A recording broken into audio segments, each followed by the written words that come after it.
Sir, please try to understand my problem. I'll deposit the fees as soon as possible. Kamala, Sir, I'll call you later. हाँ साहब। कितनी पढ़ी लिखी हो तुम? पढ़ी लिखी साहब, हम तो 5वीं फेल हैं। 5वीं फेल?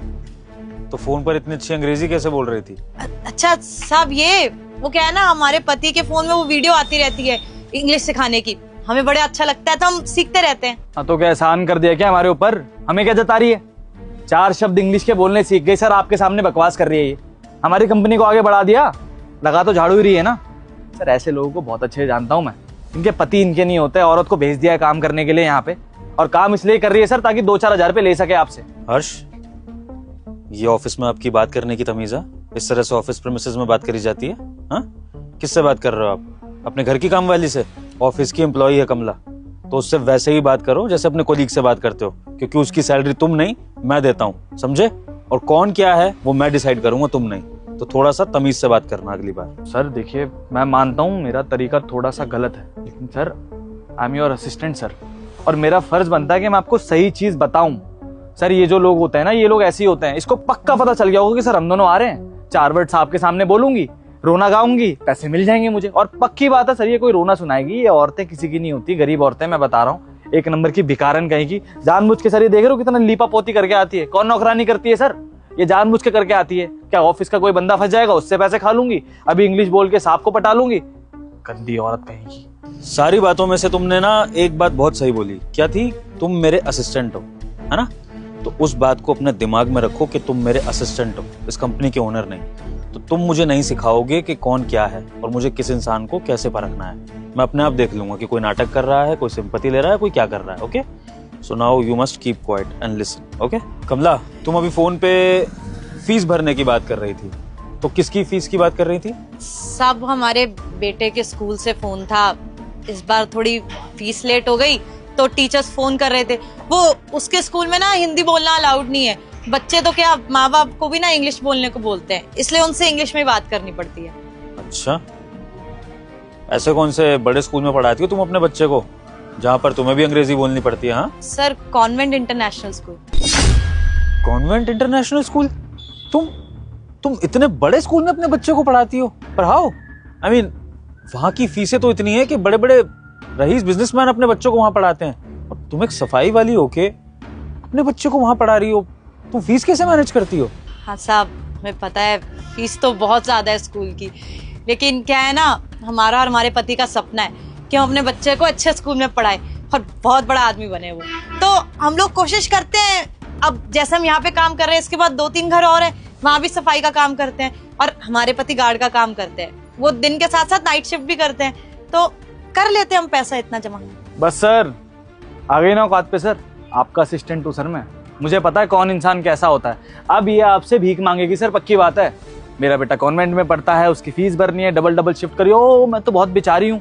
कोई बेचारी नहीं है सर, ये बस ये चाहती है कि इसको 100-200 रुपए मिल जाए। कोई कॉन्वेंट स्कूल में इसका बच्चा नहीं पढ़ता होगा, और सरकारी स्कूल होते हैं ना गड्ढे वाले स्कूल, वहां पढ़ता होगा इसका बच्चा, कपड़े तक के ढंग के नहीं होंगे, फटा हुआ बैग लेके जाता होगा, कॉन्वेंट स्कूल में पढ़ाएगी। सर मेरे बेटे का एडमिशन नहीं हो रहा वहां पर, ये करवाएगी एडमिशन?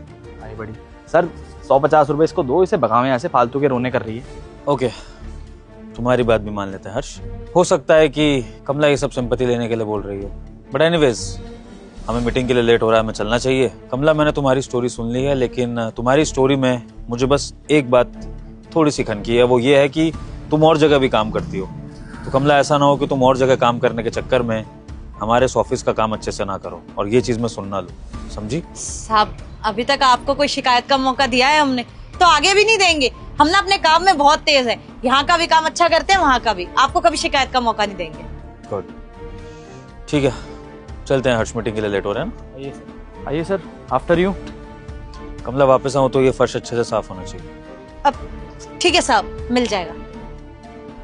ढंग से सफाई करियो।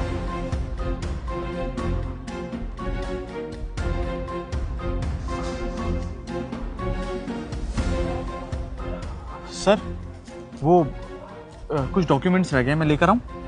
हाँ जल्दी आना। कमला की बच्ची कुछ ज्यादा ही बन रही थी मेरे सामने। गरीब लोगों से ढंग से बात कर लो ना, सर पे चढ़ने लगते हैं। छोड़ूंगा नहीं इसको। इसको आज ऐसा सबक सिखाऊंगा ना, जिंदगी भर याद रखेगी, पैरों में गिर के माफी मांगेगी मेरे से। ओए कॉन्वेंट स्कूल, बैठ कैसे गई तू? सब वो हमारी ना तबीयत खराब है 2 दिनों से, पैरों में बहुत दर्द है, अभी बहुत सारा दर्द हो रहा था तो इसलिए बैठ गए 2 मिनट। तुम सारी औरतें ऐसी होती हो ना, तुम्हारे पति के बस की तो कुछ होता नहीं है। पहले पैसे के लिए काम करती हो और जब पैसा मिलने लगता है साहब से तो ऐसे बहाने मारती हो, तबीयत खराब है, पैर में दर्द है। पता नहीं चला अभी साहब ने क्या कहा। साहब ने कहा तू कहीं बाहर जाके कुछ भी कर, यहाँ पे काम खत्म होना चाहिए। कब तक होगी सफाई? कब तक होगी सफाई? सब 5 मिनट लगेंगे, हो जाएगी सफाई। 5 मिनट में हो जानी चाहिए, समझी? क्या बोल रही थी सर के सामने? क्या बोल रही थी मेरे बारे में? ओवर स्मार्ट बनूंगा तेरे को मैं? साहब हमने आपके बारे में तो कुछ भी नहीं बोला। अच्छा, मैंने बोला ना ओवर कॉन्फिडेंस क्यों दिखा रही थी? हैं? नीचा दिखाना चाहती थी साहब के सामने मुझे। असिस्टेंट हो साहब का, तो 5 मिनट के लिए मिलती है, 24 घंटे साथ रहता हूँ। यूँ निकलवा दूंगा तुझे नौकरी से, निकलवा दूँ? नहीं साहब, हमारे बच्चे की फीस जाती है, आप नौकरी से मत निकलवाइए, हमारी गलती है, माफ कर दीजिए। गलती? तेरे को माफी मांगनी नहीं आती क्या? माफी कैसे मांगते हैं? कैसे मांगते हैं माफी?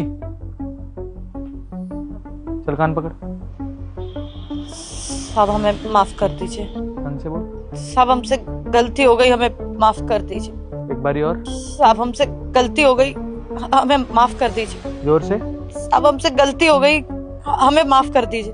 गुड, आगे से ढंग में रहियो, समझी? कायदे में रहेगी तो फायदे में रहेगी। और अभी आऊंगा ना तो गर्म कॉफी चाहिए मुझे आते ही।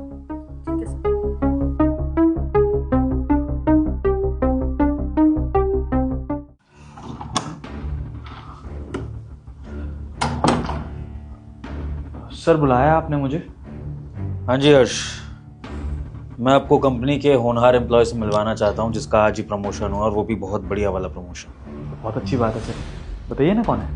मिलिए कमला से। आज कमला का प्रमोशन हुआ है और अब से वो इस कंपनी की सफाई कर्मचारी नहीं बल्कि मेरी असिस्टेंट की पोस्ट पे काम करेगी। कॉन्ग्रेचुलेट हर। सर एक सेकंड, शायद ठीक से सुना नहीं मैंने। आपका असिस्टेंट मैं हूँ सर, और आपको 2 लोग असिस्ट करेंगे? मैं कुछ समझ नहीं पा रहा हूँ। और सपोज आपको 2 असिस्टेंट की ज़रूरत भी है तो आप कोई अच्छा असिस्टेंट हायर कीजिए ना सर। ये कहाँ सर, मतलब 4 वर्ड इसने अगर इंग्लिश के बोल दिए तो आप इसको एज असिस्टेंट रख लेंगे सर? ऐसा थोड़ी होता है सर। मैं उसके इंग्लिश के 4 वर्ड से इम्प्रेस नहीं हुआ हर्ष, मैं आपकी बदतमीज़ी से बहुत नाखुश हूँ। इसलिए मैंने ये डिसीज़न लिया कि मुझे अपना जो सेक्रेटरी है वो इतना पढ़ा लिखा नहीं चाहिए कि वो घमंड में चूर हो। मेरे लिए एक 5वीं फेल सेक्रेटरी भी चलेगी जिसका बिहेवियर डाउन टू अर्थ है, जो लोगों से तमीज़ से बात करना जानती है और जो ज़िंदगी में आगे बढ़ना चाहती है, लोगों को तुम्हारी तरह नीचा दिखाना नहीं चाहती। इसलिए मैंने फैसला लिया है कि अब से कमला मुझे असिस्ट करेगी, आप नहीं। और थैंक यू सो मच, आपने इस कंपनी को जो भी सर्विसेज दी। अब आपका इस कंपनी में सफ़र ख़त्म होता है, आप जा सकते हैं। सर ये क्या बोल रहे हैं सर? नौकरी से मत निकालिए सर। सर और मैंने कोई बदतमीजी नहीं की है सर इसके साथ, सच में सर। ये पक्का झूठ बोल रही है सर। यही तो फ़र्क है कि आप अपने बॉस को समझते हैं पागल। आपको लगता है कि आप जो भी करेंगे इस कंपनी में मुझे पता नहीं लगेगा। आपने जो जो कमला के साथ किया, जो जो आपने बदतमीजी करी, जो जो उसको धमकी दी, वो सब कुछ मुझे पता चल गई और इसलिए मैंने ये फैसला लिया।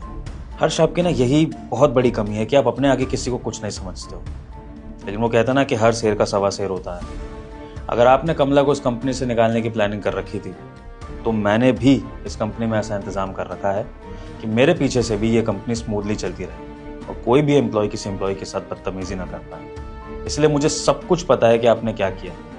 और मुझे तो हैरानी इस बात पे है कि आप अपने आप को पढ़ा लिखा कहते हैं, आप जिसके अंदर इतनी वैल्यूज़ नहीं है कि एक इंसान से, एक लड़की से कैसे बात करी जाती है। ऐसे बात करते हैं अपनी घर की माँ बहनों से आप, जैसे आप कमला से बात कर रहे थे, उसको निकालने की धमकी दे रहे थे। सोच के देखिए आप कितने पत्थर दिल हैं।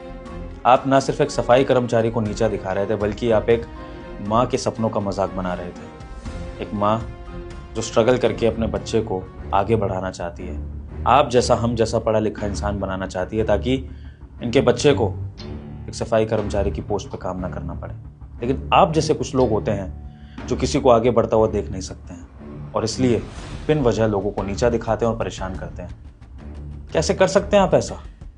आपके घर में भी तो आपकी माँ होगी, भले ही आपका बैकग्राउंड अच्छा होगा, लेकिन आपकी माँ ने तो आपको पालने में कुछ ना कुछ तकलीफ उठाई होगी, कम से कम 9 महीने पेट में तो रखा होगा ना, तो आपको एक माँ की वैल्यू तो पता होनी चाहिए। आप कैसे उसको धमकी दे सकते हैं और क्या सोच के? और आपकी वजह से अगर वो कंपनी से निकल जाती तो उसके बच्चे का क्या होता, कि आपने ये नहीं सोचा? अगर यही चीज आपके घर में आपके पापा के साथ कोई कर देता या आपकी मम्मी के साथ कोई कर देता, सोच सकते हैं आपका फ्यूचर क्या होता? बताइए। खैर, मैं आप जैसे बदतमीज इंसान से बात करके अपना टाइम क्यों वेस्ट कर रहा हूँ? आपकी गलती की सजा यही है कि आपको इस कंपनी से निकाला जाता है। अभी कभी यहाँ से निकल जाइए। Sir I am sorry sir, I am really very sorry sir. मैं एक्सेप्ट कर रहा हूँ, मुझसे गलती हुई है सर। और आप जिसके पैरों में गिरने के लिए बोलोगे ना, मैं गिर के माफ़ी मांगूंगा, लेकिन सर जॉब से मत निकालिए सर, बहुत बड़ा डिसीजन हो जाएगा सर। माफ़ी मांगना जानते हैं आप? मांगिए माफ़ी, मैं भी देखना चाहता हूँ कैसे मांगते हैं, मांगिए। जी sir. Kamala I am sorry. देखो सर को समझा दो, मेरी नौकरी चलेगी तो मेरा फ्यूचर बर्बाद हो जाएगा। मैं तुम्हारे पैरों में गिर के तुमसे माफ़ी मांगूंगा, प्लीज़ सर को समझा। नहीं सब आप माफी मत मांगिए, आप हमसे पद में इतना ऊपर है सब। हमने माफ कर दिया इनको, आप इनको नौकरी से मत निकालिए। देखिए इनसे इतनी भी बड़ी गलती नहीं हुई, छोटी सी बात है, कोई बात नहीं। इन्होंने हमें गुस्से में बोल दिया, हमें बुरा नहीं लगा, हमने माफ कर दिया। लेकिन साहब आप नौकरी से मत निकालिए। हम भी जानते हैं घर चलाना बहुत मुश्किल होता है, ऐसे में आप इनको नौकरी से निकाल देंगे तो इनके घर में बहुत दिक्कत हो जाएगी। साहब अगर आपको इनको सजा ही देनी है ना, तो आप हमें किसी और पद पे रख लीजिए, हम कोई और काम कर लेंगे, लेकिन इसको नौकरी से मत निकालिए। लेकिन इनको नौकरी से मत निकालिए, इनको इनकी गलती का एहसास भी हो जाएगा सर। देखा, एक माँ का दिल, तभी तुम्हें माफ कर दिया। इसलिए समझा रहा था कि एक माँ की रिस्पेक्ट करने सीखो। और ये बड़ा यूनिवर्सल फैक्ट है हर्ष, कि दुनिया में इज्जत दोगे तो ही इज्जत मिलेगी। खैर ये बात भी तुम्हें धीरे धीरे समझ में आएगी। अब कमला के कहने पर मैं तुम्हें कंपनी से तो नहीं निकाल रहा हूं, लेकिन हाँ, सेक्रेटरी की पोस्ट पर तो तुम काम नहीं करोगे, मुझे असिस्ट करने वाली कमला ही होगी। तुम्हारे लिए मैं ये कर सकता हूं कि तुम्हारा जॉब रोल चेंज कर देता हूं। अब से तुम क्लाइंट रिव्यू का जॉब लोगे, जिसमें तुम्हें क्लाइंट्स के फीडबैक लेने होंगे। और इस जॉब में सबसे बड़ा ड्रॉबैक ये होता है कि क्लाइंट्स की थोड़ी सी गालियां सुननी पड़ती हैं, उनकी बदतमीजी भी झेलनी पड़ती है। तो वो तुम झेलो और धीरे धीरे तुम में इस चीज से पेशेंस आएगा, क्योंकि तुम क्लाइंट के आगे तो बदतमीजी नहीं कर पाओगे, है ना? तो ये जॉब अगर तुम एक्सेप्ट करते हो तो मैं तुम्हें इस कंपनी में रख सकता हूँ, अदरवाइज तुम जा भी सकते हो। मंजूर है सर, कुछ भी करूंगा सर, लेकिन नौकरी से मत निकालिएगा सर। गुड। लेकिन आइंदा अगर तुम किसी से भी बदतमीजी करते हुए दिखे या किसी को भी नीचा दिखाया, तो वो तुम्हारा इस कंपनी में आखिरी दिन होगा, ये बात मेरी याद रखना। Kamala, welcome to your new job. अब से तुम एक सफाई कर्मचारी नहीं, एक प्रॉपर एम्प्लॉय की तरह काम करोगी। सब बहुत बहुत धन्यवाद, आपने मुझे इस लायक समझा। लेकिन हम ये काम कैसे करेंगे? हम तो पढ़े लिखे भी नहीं है, हमें पढ़ना लिखना भी नहीं आता, हम कैसे संभालेंगे सब कुछ? देखो कमला, अगर तुम फोन से अंग्रेजी सीखकर अपने बच्चे को इतने बड़े स्कूल में पढ़ाने का एफर्ट कर सकती हो, तो तुम भले ही 5वीं फेल हो, लेकिन तुम मेरे सेक्रेटरी की पोस्ट भी अच्छे से संभाल सकती हो। क्योंकि कोई भी काम सीखने के लिए ना सबसे पहले लगन चाहिए होती है। और वैसे भी हमारे देश में जितने भी बड़े बड़े बिजनेसमैन हैं, सारे तो पढ़े लिखे नहीं हैं, लेकिन उनके अंडर बहुत ही पढ़े लिखे और क्वालिफाइड लोग काम करते हैं। क्योंकि नौकरी के लिए तो एजुकेशन चाहिए, लेकिन कोई भी बिजनेस करने के लिए, कोई भी काम सीखने के लिए, करने के लिए एजुकेशन जरूरी नहीं है। उससे पहले दुनियादारी की समझ और इंसान का दिमाग जरूरी है। और तुम्हारे पास वो सीखने की लगन है, दिमाग है और एक अच्छा नेचर भी है। काम मैं तुम्हें सिखा दूंगा, उसकी टेंशन मत लो। और धीरे धीरे तुम्हारी एजुकेशन पर भी फोकस करेंगे। जैसे तुम अपने मोबाइल से इंटरनेट पे अंग्रेजी सीखती हो, ऐसे मैं तुम्हें अपना लैपटॉप दे दिया करूंगा, इस पर तुम अंग्रेजी की क्लासेस ले लेना। और जितना तुम्हें पढ़ना लिखना है उसके लिए भी मैं तुम्हारा इंतजाम करा दूंगा। तो तुम्हारी एजुकेशन भी साथ साथ होती रहेगी। लेकिन फिलहाल मुझे तुम्हारी जैसी सेक्रेटरी चाहिए, जो लोगों से बहुत अच्छे से बात करे, जो डाउन टू अर्थ हो और जिसमें काम को लेके लगा। बस मैं ये चाहता हूँ कि तुम अपनी इस नई पोस्ट के लिए जैसा व्यवहार अपनी निजी जिंदगी में रखती हो, वैसा ही अपनी प्रोफेशनल लाइफ में भी रखना। तो देखना, तुम खुद भी आगे जाओगी और मेरी कंपनी को भी बहुत आगे ले जाओगी। अब तो मंजूर है ये जॉब? ठीक है साहब, बहुत बहुत शुक्रिया। हम ना मन लगा के काम करेंगे, आई प्रॉमिस। तुम्हें करना होगा कमला, अपने बच्चे की खातिर। क्योंकि जब तुम्हारे बच्चे को पता लगेगा ना कि उसकी माँ का प्रमोशन हुआ है, एक सफाई कर्मचारी से लेकर यहाँ सेक्रेटरी की पोस्ट तक, तो वो तुम पर बहुत गर्व महसूस करेगा, और अपने इस बच्चे के लिए तुम्हें ये स्टेप उठाना ही पड़ेगा। ओके? सो कमला, बातें तो बहुत हो गई हैं। अब कल से तुम्हारी नई ड्यूटी शुरू होगी। ये सफाई वाला गेटअप लेने की ज़रूरत नहीं है। कल से तुम्हें नई यूनिफॉर्म मिल जाएगी और नई ड्यूटीज बता दी जाएंगी। बस टाइम से आ जाना 11 बजे। ओके? ठीक है साहब, हम टाइम से आ जाएंगे। कल मिलते हैं। All the best for your future.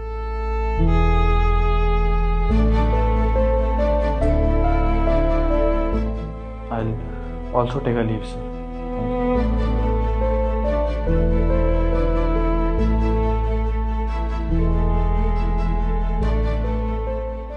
जाके वो वाले टेबल चेक करो।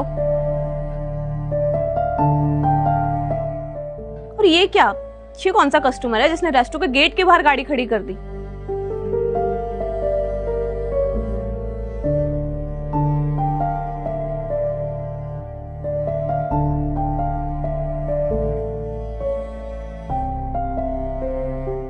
और ये गार्ड से क्या बात कर रहे हैं? लग तो बड़े आदमी रहे हैं।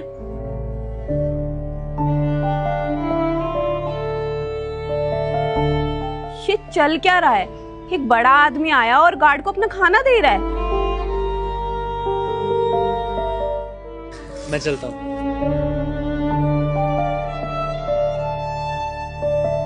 और चला भी क्या? मुझे तो कुछ समझ नहीं आ रहा है क्या हो रहा है। एक काम करती हूँ, गार्ड भैया से ही जाके पूछ लेती हूँ।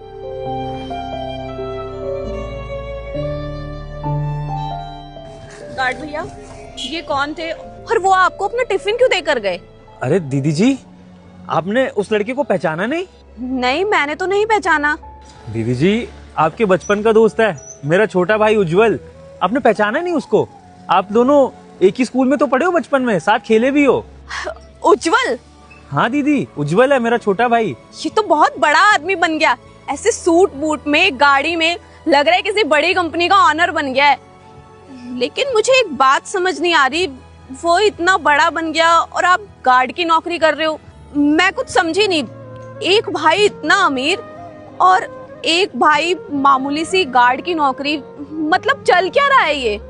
दीदी, ये सब कुछ तो आपके पिताजी की मेहरबानी है। उन्हीं की मेहरबानी से मेरा भाई इतना बड़ा आदमी बन पाया कि आज गाड़ी में मुझको टिफिन देने आया और अपने बड़े भाई को बहुत गौरवान्वित महसूस करा रहा है। आपके पिताजी ने अगर इसकी पढ़ाई की देखरेख ना करी होती ना, इसकी पढ़ाई का खर्चा ना उठाया होता, तो ये इस काबिल नहीं बन पाता। इसलिए सबसे पहले तो आपके पिताजी का बहुत बहुत शुक्रगुजार हूँ, और कहीं ना कहीं आपका भी बहुत शुक्रगुजार हूँ, क्योंकि आपने भी बचपन में इसके साथ बहुत समय बिताया है, इसको बहुत प्यार दिया है। आप जैसे बड़े लोग इसके दोस्त बने, तभी तो उसमें वो क्या कहते हैं, कॉन्फिडेंस आया ना दुनिया के सामने खड़े होने का। तो इसके अंदर ना कभी वो गरीबी का कॉम्प्लेक्स नहीं रहा जो और लोगों के अंदर होता है। अरे और लोगों को क्या, मैं अपनी बात कर लेता हूँ। मैं हमेशा लोगों के आगे इतना घबराता रहा हूँ कि मैं गरीब हूँ, लाचार हूँ, मजबूर हूँ। लेकिन आज जब अपने भाई के चेहरे पे वो नूर देखता हूँ ना, वो कॉन्फिडेंस देखता हूँ लोगों के आगे खड़े होने का, तो कसम से बहुत अच्छा लगता है। और बस यही दिल करता है कि आप और साहब के आगे बार बार शुक्रिया अदा करूँ। अरे नहीं नहीं भैया, शुक्रिया बोलने की जरूरत नहीं है, बल्कि मैं तो खुश हूँ कि आज उज्जवल एक बड़े मुकाम पे पहुँच गया है। लेकिन मुझे ये समझ नहीं आ रहा, जब उज्जवल के पास इतना पैसा है, आपका अच्छा घर भी होगा, तो आप गार्ड की नौकरी क्यों कर रहे हो? दीदी, वो तो मैं ये नौकरी इसलिए नहीं छोड़ता क्योंकि इस नौकरी से मुझे बहुत प्यार है, और फिर इसके अलावा मुझे कोई और काम आता भी तो नहीं है ना। और दीदी, सबसे बड़ी बात पता है क्या है? मैंने अपने भाई को ना हमेशा एक चीज़ सिखाई है कि अपनी जड़ों को कभी नहीं भूलना है। हमारे माँ बाप भी हमको यही सिखा के गए थे कि बेटा, जो काम करो ना ईमानदारी से करो, और जो काम आप कर रहे हो उससे बड़ा कोई धर्म नहीं है। तो भले ये काम गार्ड का मैं कर रहा हूँ, लेकिन इसको मैं अपना धर्म मानता हूँ, और मरते दम तक मैं ये काम करता रहूँगा। और फिर एक बात बताइए ना दीदी, आपको और बड़े साहब को छोड़कर मैं कहाँ जाऊँगा? आप लोगों की वजह से ही तो मेरा भाई इतना काबिल बना है। अब क्या मैं समय बदलने पर आप लोगों का साथ छोड़ दूँ? अब तो मेरा यही रहे कि मरते दम तक मुझे आप लोगों की सेवा करनी है, आपका कर्ज चुकाना है जो भी आपने मेरे भाई के लिए किया। तो बस इसलिए ये गार्ड की नौकरी मैं करता रहूँगा, और मेरा भाई अपनी ऐशो आराम की बढ़िया जिंदगी जिएगा, अपना बढ़िया बिजनेस संभालेगा। भैया, आपकी बातें सुनकर मेरे को बहुत खुशी मिली, और पापा ने जो कुछ भी किया आपके लिए बहुत ही अच्छा किया। लेकिन मुझे बात समझ नहीं आ रही, मुझे बिलीव नहीं हो रहा, उज्जवल इतना बड़ा आदमी बन गया है और आप गार्ड की नौकरी कर रहे हो। कहीं आप हमें नीचा दिखाने के लिए तो सब कुछ नहीं कर रहे हो? अरे नहीं नहीं दीदी जी, ये कैसी बातें कर रही हैं? आपको और बड़े साहब को मैं नीचा दिखाऊंगा? नहीं नहीं दीदी, मैं ऐसा सपने में भी नहीं सोच सकता। मैं सच बोल रहा हूँ, मेरी यही सोच है कि अपनी जड़ों को नहीं भूलना चाहिए। दीदी जी आप चलिए एक बात बताइए मुझे, आज मेरे भाई ने इतना नाम पैसा सब कमा लिया, कल को ये सब कुछ उससे छिन जाए तो फिर मैं उसको हिम्मत कैसे दूंगा? दीदी जी मैं उसको अपनी गार्ड की नौकरी दिखाऊंगा कि भाई देख, जिंदगी में आपको ये काम भी करने पड़ते हैं। और जब वो देखेगा ना अपने भाई को उस तरह से मेहनत करते हुए, तो उसके अंदर वो मेहनत करने की लगन बनी रहेगी। वो फिर से उठ खड़ा होगा और जाकर मेहनत करेगा। लेकिन अगर उसमें वो घमंड आ गया ना बड़प्पन का, बड़ा बनने का, दीदी जी कल को अगर उसका बुरा समय आ गया ना और उसको इन छोटे छोटे कामों की कदर नहीं रही, तो दीदी जी फिर वो जिएगा कैसे? फिर तो वो इसी डिप्रेशन में आ जाएगा कि अब वो अमीर नहीं रहा। तो मैं कहीं ना कहीं उसको एक तैयारी भी करवा रहा हूँ बुरे समय की, इसलिए उसका भाई आज भी ये गार्ड का काम करता रहेगा। और इससे ना उसके अंदर एक घमंड और नहीं रहेगा कि वो एक गार्ड का भाई है। तो कितने भी ऊंचाई पे चला जाए वो इस चीज को कभी नहीं भूलेगा और इससे वो किसी इंसान को छोटा महसूस नहीं कराएगा। तो दीदी जी ऐसे बहुत से कुछ छोटे छोटे कारण हैं जिनकी वजह से मैं ये गार्ड की नौकरी नहीं छोड़ना चाहता हूँ। अब तो आप मेरी बात पर विश्वास करेंगी ना? भैया जी ये सब सुनकर ना मुझे बहुत खुशी मिली कि आपने अपने छोटे भाई को इतने अच्छे संस्कार दिए हैं। तो मैं उज्जवल से जरूर मिलना चाहूंगी, क्योंकि मैं एक अच्छा दोस्त नहीं खो सकती।